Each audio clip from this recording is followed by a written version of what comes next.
warahmatullahi wabarakatuh. Perkenalkan, nama saya Putri Veronica dengan NPM 22411040. Saya dari kelas manajemen 22A. Di sini saya akan membahas tentang uji T homogen dan uji T non homogen.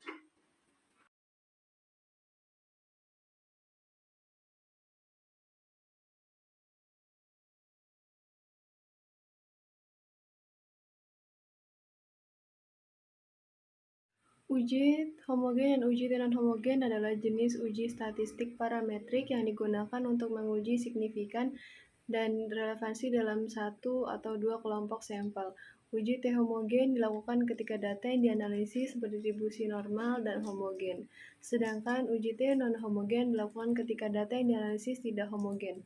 Untuk melakukan uji T homogen data atau uji T non homogen terdapat beberapa syarat yang harus dipenuhi, antara lain data berdistribusi normal atau memiliki jumlah subjek sebanyak 30, data homogen. Jika data tidak homogen, dapat digunakan uji T khusus untuk data tidak homogen atau unique valence test. Asumsi penelitian yang akan diuji sudah terpenuhi. Uji homogenitas dapat dilakukan dengan uji Fisher. Setelah dilakukan uji homogenitas, jika data homogen, maka dapat dilakukan uji T homogen. Sedangkan jika data tidak homogen, maka dapat dilakukan uji T non homogen.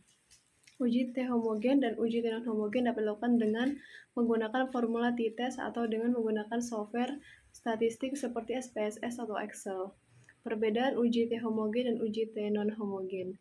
Uji T non homogen dilakukan jika variasi atau kedua pada kelompok atau sama homogen, sedangkan uji T non homogen digunakan jika variasi data pada kedua kelompok tidak sama atau tidak homogen. Sebelum melakukan uji T homogen atau uji non homogen, terdapat beberapa syarat yang harus dipenuhi, antara lain data berdistribusi normal atau memiliki jumlah subjek sebanyak 30, data homogen, dan asumsi penelitian yang akan diuji sudah terpenuhi. Uji T homogen dapat dilakukan dengan menggunakan formula t-test atau dengan menggunakan software statistik seperti SPSS atau Excel. Sedangkan uji T non homogen dapat dilakukan dengan menggunakan formula unique variance test t-test atau dengan menggunakan software statistik seperti SPSS atau Excel. Uji homogen dapat dilakukan dengan uji Fisher setelah dilakukannya uji homogenitas. Jika data homogen, maka dapat dilakukan uji T homogen, sedangkan jika data tidak homogen, maka dapat dilakukan uji T non homogen. Dalam melakukan uji T homogen atau uji T homogen, penting untuk memperhatikan apakah data homogen atau tidak homogen. Jika data homogen, maka dapat dilakukan uji T homogen, sedangkan jika data tidak homogen, maka dapat dilakukan uji T non homogen. Selain itu, sebelum melakukan uji T non homogen, uji T non homogen perlu memenuhi beberapa syarat seperti data berdistribusi normal atau memiliki subjek sebanyak 30.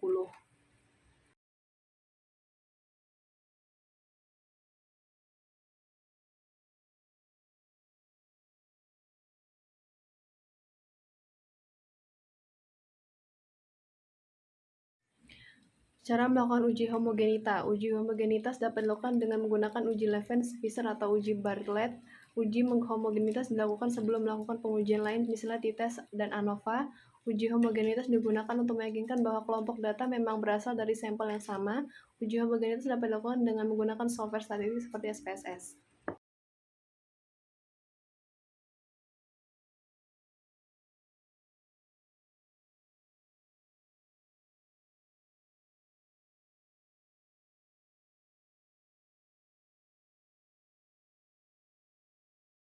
Baik, itu saja yang dapat saya sampaikan. Wassalamualaikum warahmatullahi wabarakatuh.